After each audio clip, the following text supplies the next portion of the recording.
morning. It's the morning of day 8, and we made it through the first week of making our sourdough starter. How exciting.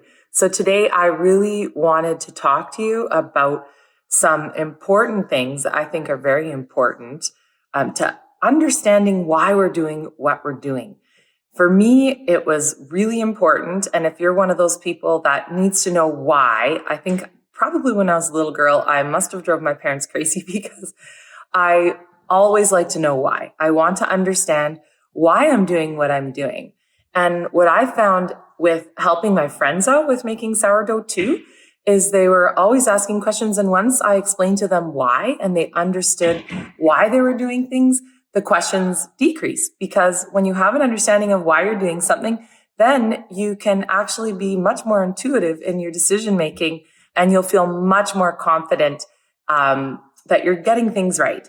If you're still not seeing much activity, but you saw some bubbles at the beginning and it even looked like it was rising and it was really exciting, and then now suddenly it's not very active, remember, this is exactly what happened to my regular sourdough starter, and it can happen to gluten-free ones as well. Just stick to it. Listen to this lesson today, and I promise it's going to be very easy and straightforward so that you'll understand exactly why you're doing what you're doing. So let's get right to it. Oh, Gracie wants to come and help us. Do you want to help me with my starter? Oh, yes, she likes it. Hey, Gracie. All right, here is our Bob, our regular sourdough starter, and it's still about the same activity. Not a lot of rise, but definitely lots of little bubbles. And it's a little runnier consistency, which could mean it's hungry. When it's really hungry, you'll see a layer of liquid on the top, which is the hooch that we talked about before. But I still think that my theory that it's hungry could be correct.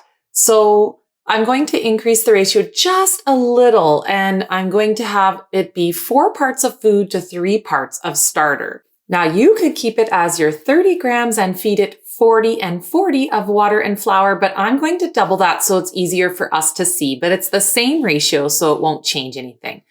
And so let's go ahead and discard, and we will keep our 60 grams of starter. Like I said, you could keep 30 if you wish. We will tare our scale and then add the 80 grams of water. And like I said, 40 grams if you want to keep yours small. Tare our scale again, and 80 grams of flour. Or if you're keeping it small, 40 grams. Give it a really good mix again, as usual, until it's all nice and incorporated. And you can start to bake with your discard if it's a little more active than mine. I'm going to wait until tomorrow, but if yours is a little more active, go right ahead. Clean your jar and do the jiggle test to make sure you have the right consistency. And it's already starting to bubble, so we're definitely on the right track. So now just cover your starter back up, place it in its snuggly spot, and check the level of your elastic. So remember, you can bake with your discard now. I've put lots of ideas in the post below, so check it out and don't throw out your discard.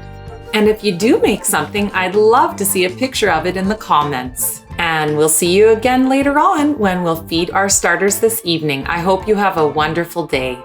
Goodbye.